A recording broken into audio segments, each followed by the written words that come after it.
Hi everyone, it's Claire, it's Wednesday, it's my vlog day! Yeah! Yay! Today, this video shall come to you in two parts. 1. Emily Dickinson.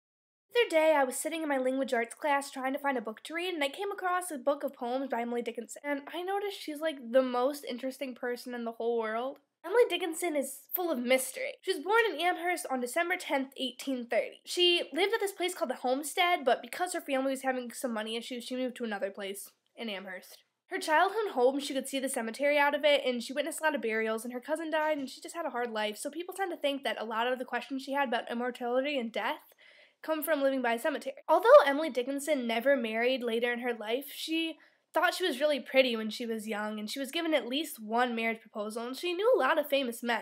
She was a player. Emily Dickinson had exceptional schooling for a girl during that time period. She also went to a college, the Seminole College, I think, for 1 year, the longest she ever left home, but due to homesickness, she came home early. A lot of Emily Dickinson's life was spent gardening or writing poetry. None of the works that she wrote were published while she was alive under her name. She wrote over 1,000 poems about everything from love to jealousy.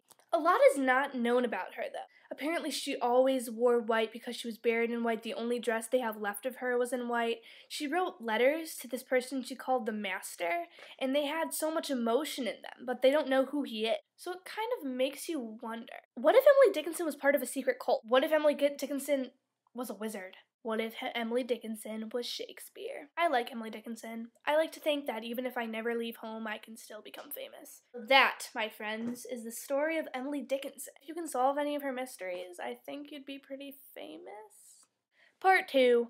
Picture day! Tomorrow is my graduation picture day. I suck at taking pictures. I'm not photogenic. I don't want to be. I want to live in the moment. That picture day usually goes something like this for me. The cameraman says, "Alright there, youngin', pose for your picture." Then I pose, and it turns out like this. And the man lies to me.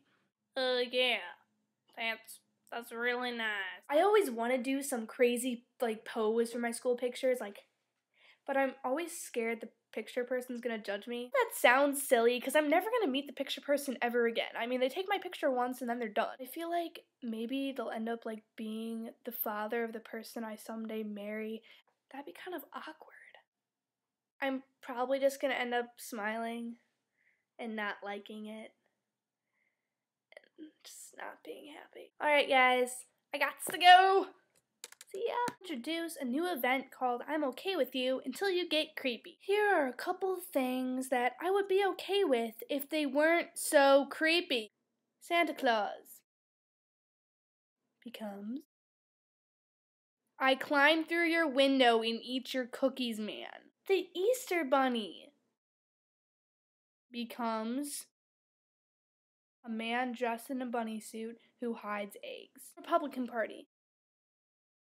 I'm cool with you until you become George Bush.